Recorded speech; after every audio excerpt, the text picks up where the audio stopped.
Hello and welcome to my kitchen. Today I'm going to teach you how to make a family favorite of mine called caramel Chex Mix. It's really easy and it's super delicious. So the first thing that you need to do is get out your ingredients. You're going to start off with some Chex cereal, and you can really use any brand or any type you want as long as it's around 12 ounces.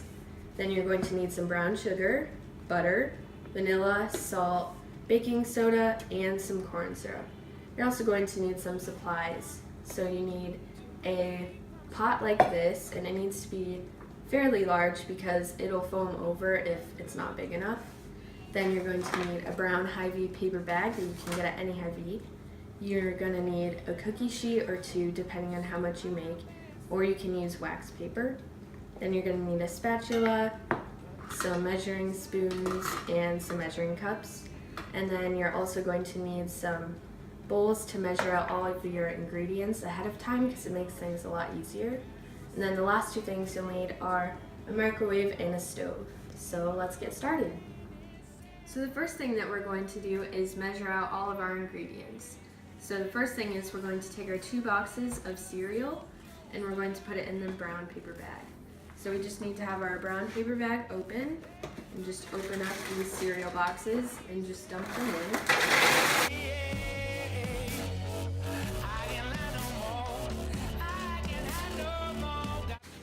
And then we'll just leave the brown paper bag off to the side until we need to use it again.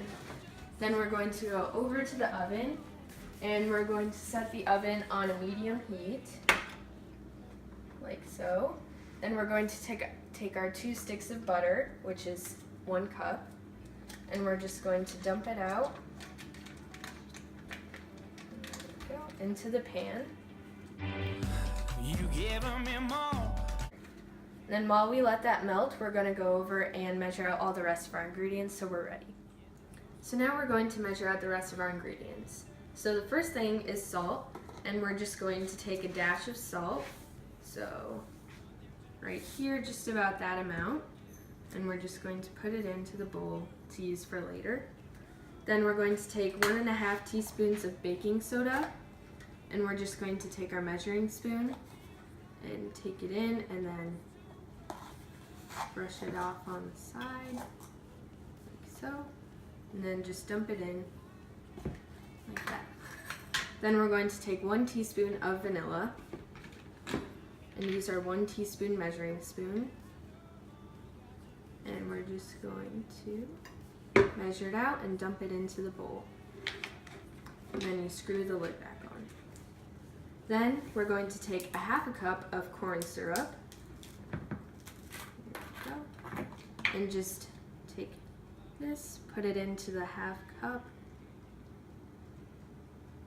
There we go. And we're just going to leave it in the cup. We don't need another bowl for it. Then lastly, we have our brown sugar over here, and it's 2 cups of brown sugar. And we're going to take it and put it into a cup.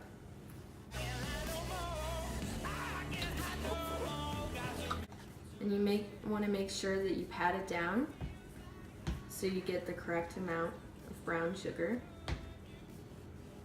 So pat it down, that's about 1 cup. Then we're going to need 1 more cup after this. So I'll be on my way.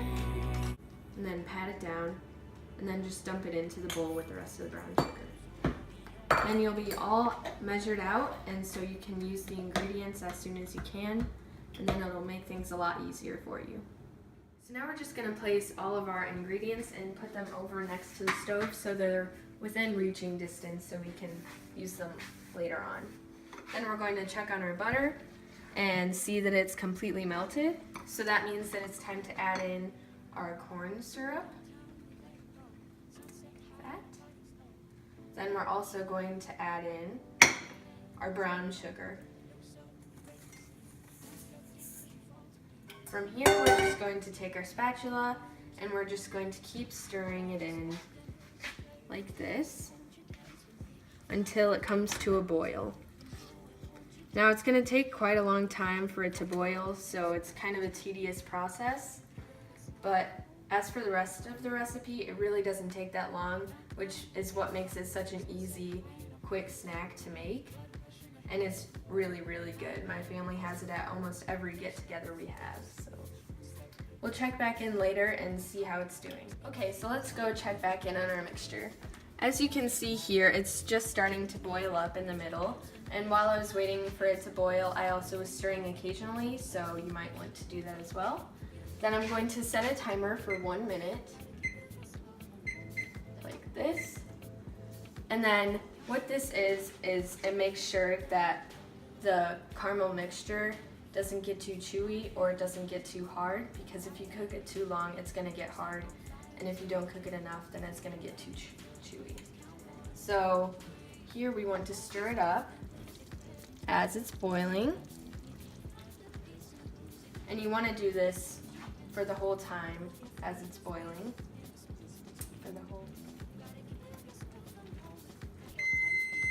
Okay, so now the timer has gone off, so we're just going to turn the timer off.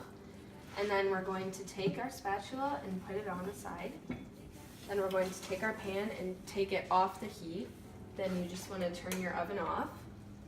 And then over here, we have our vanilla, salt, and our baking soda.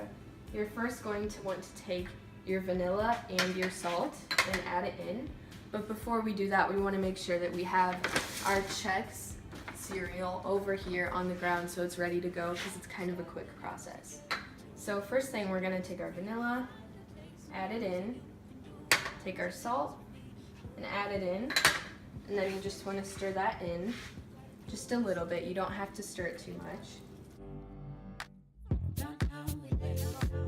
Our baking soda over here, it's going to foam up really quickly when we add it into the caramel mixture.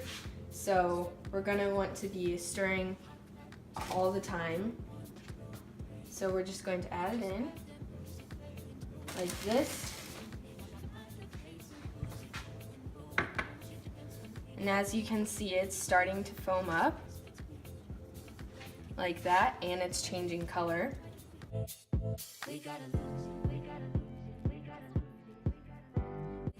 Okay, and at this point it should be good, and you don't need to keep stirring it because it's foamed up about as much as it will.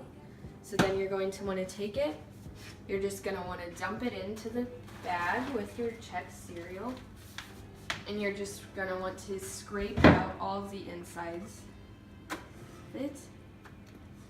And you don't have to worry about where it goes at all, because you're going to mix it together anyway. So there we go. Okay, so now what you're going to do is you're going to roll down the bag like this and make sure it's secure, and then you're going to shake it and rotate it as you shake it. I feel so close. And you have to make sure to rotate it. Feel I wear my heart up on my sleeve. There we go, and that should be enough shaking for the first round of shaking. And then you're going to put it in the microwave. And you're going to turn the turntable off, so it says that it's off. Then you're going to set the timer for 1 minute and start it.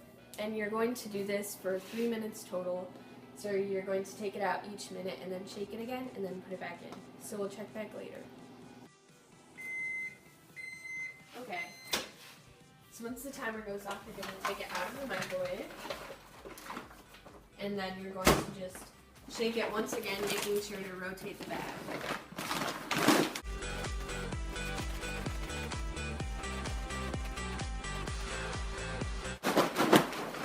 Okay, there we go. Then we're going to put it back into the microwave for another minute. And then we'll come back again.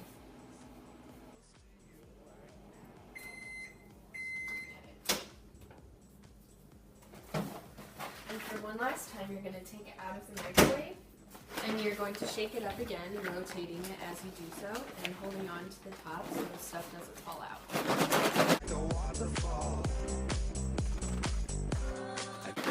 There we go, and then you're going to place it back into the microwave. and set the timer for 1 more minute.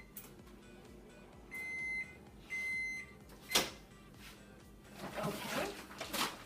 And now you're going to just shake it one last time.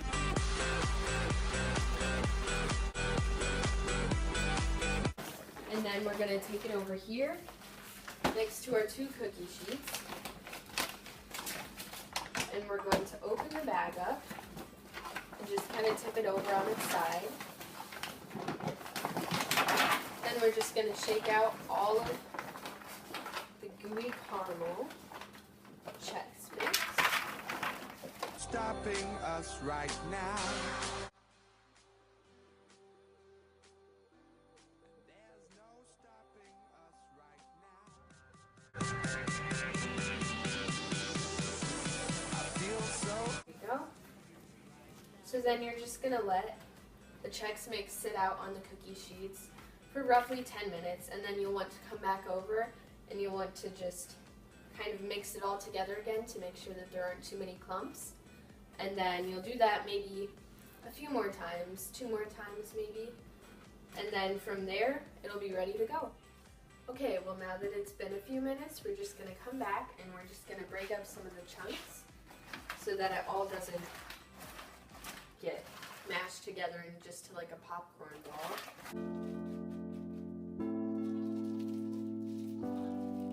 And then we're just gonna let that sit out and just kind of cool just a little bit more, and we'll do this a few more times. So we'll check back with you later. Okay, so the last step in this recipe is just putting all the Chex Mix into an airtight container like this. And you're just gonna scoop them up, and then you'll just put it in an airtight container like this, and then you're ready to go to have your Chex Mix. I hope you enjoy this recipe as much as me and my family do, and I hope you give it a try. Downtown we let it go. Sunset high and our bodies low.